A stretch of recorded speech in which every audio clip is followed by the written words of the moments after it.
जय जोहार साथियों, आप सभी का स्वागत है हमारे खास कार्यक्रम सीजी राउंडअप पर। मैं हूं आपके साथ पूजा शर्मा और मेरे साथ है मेरे सहयोगी मयंक ठाकुर। इस कार्यक्रम की शुरुआत सबसे बड़ी खबर के साथ। दंतेवाड़ा स्थित एनएमडीसी में बन रहे SP3 में एक बड़ा हादसा हो गया है।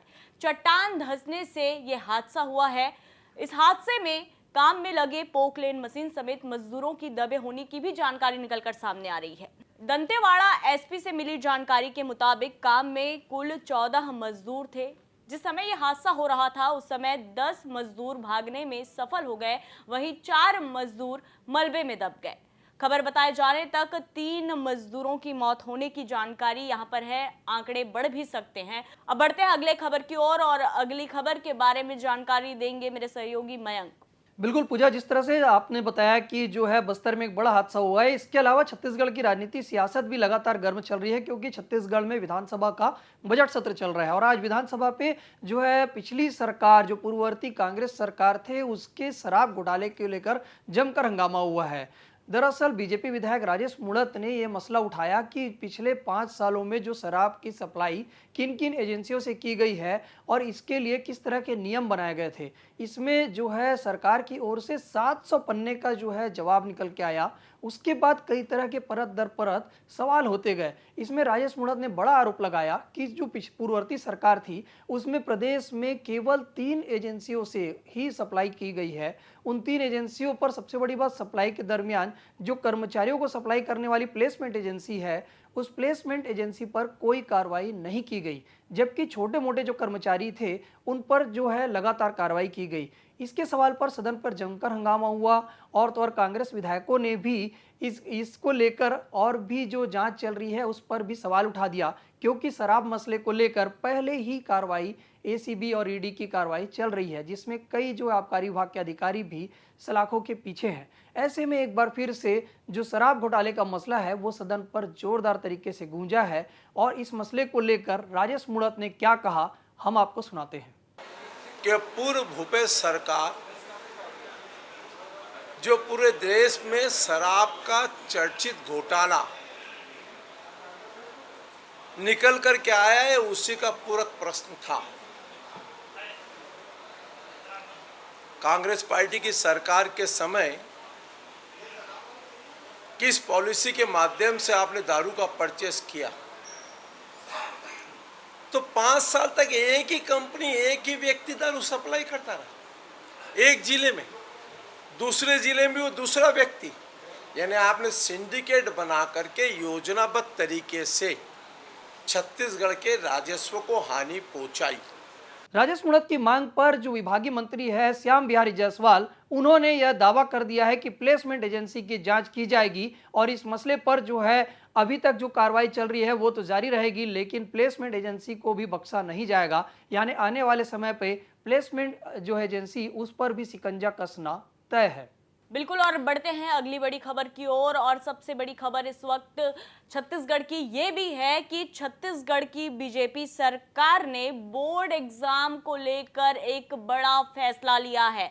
इसमें बड़ा बदलाव करने की बात जो है बीजेपी सरकार कर रही है और इस फैसले के तहत साय सरकार अब कक्षा 10वीं और 12वीं की परीक्षाओं को एक ही शैक्षणिक सत्र में 2 बार करने का फैसला ले चुकी है।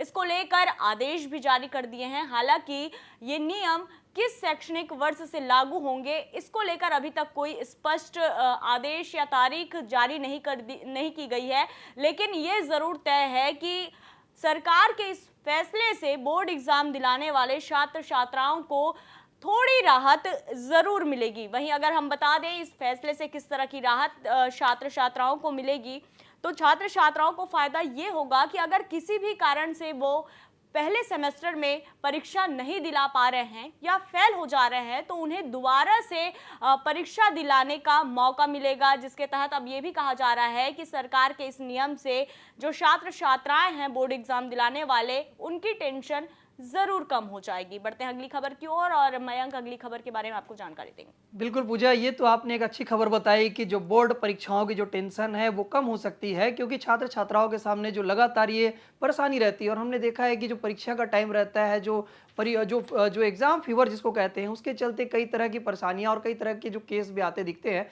जो छात्र रहते हैं वो मोरल प्रेशर से इसमें कई तरह की जो घटनाएं इसमें सामने आती है। वहीं अगली खबर बताते हैं कि छत्तीसगढ़ में मीसाबंदी, जो कि इमरजेंसी के समय मीसाबंदियों को जो जेल भेजा गया था, जिसे मीसाबंदी का नाम दिया गया था, जो सरकार के जो खिलाफत करते थे, जो अपनी बात रखते थे, ऐसे तमाम लोगों को उस दरमियान जेल भेजा गया था। उस मीसाबंदियों को जो है पूर्ववर्ती सरकार में, जो बीजेपी सरकार थी छत्तीसगढ़ में, उस दरमियान मीसाबंदियों को पेंशन राशि दी जाती रही है।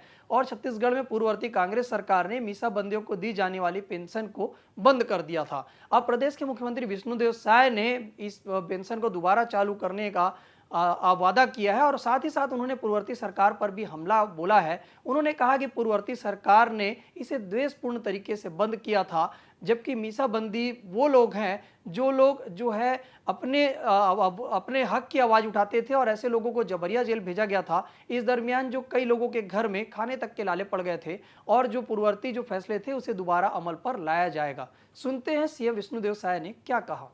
जितने जो गैर कांग्रेसी लीडर थे सब को जेल हो गया था, 19 महीना तक जेल में रहे, जिसके कारण उनका परिवार बर्बाद हो गया। किसी किसी परिवार में तो मतलब खाने के लिए लाले पड़ गए। ऐसे कई परिवार को हम जानते हैं। और जब हम लोग की सरकार थी भारतीय जनता पार्टी की छत्तीसगढ़ में, तो उनको एक सम्मान निधि मतलब देने का प्रारंभ किए थे, जो पिछली सरकार में बंद हो गई थी वो राशि, उसको फिर से अब उनको देंगे, चालू करेंगे। तो ये सीएम विष्णुदेव साय है जिन्होंने एक बार फिर से मीसाबंदी जो है कानून पेंशन को दोबारा चालू करने के साथ ही पूर्ववर्ती सरकार पर हमला बोला है। कहीं ना कहीं आज जो छत्तीसगढ़ विधानसभा पे हम देख रहे हैं, चाहे शराब घोटाले के मसले को लेकर हो या मीसाबंदियों के जो पेंशन के मसले को हो, इन तमाम मसलों पर पूर्ववर्ती जो कांग्रेस सरकार है उनके फैसलों को लेकर आज बीजेपी सरकार ने जमकर हमला बोला है।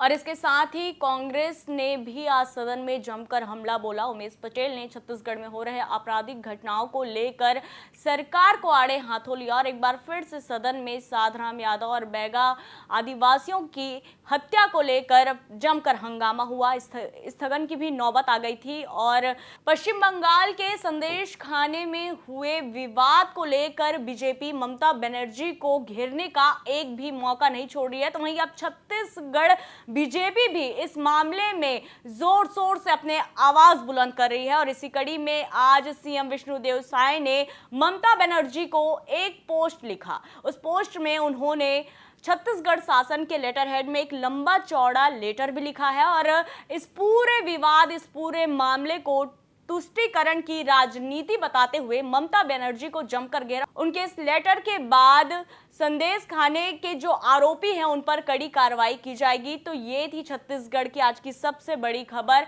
कल फिर से इसी वक्त हम आपके पास वापस लौटेंगे छत्तीसगढ़ की तमाम बड़ी खबरों के साथ। तो तब तक के लिए मुझे और मेरे सहयोगी मयंक ठाकुर को दीजिए इजाजत। जय जोहार, नमस्कार और देखते रहिए CG राउंडअप।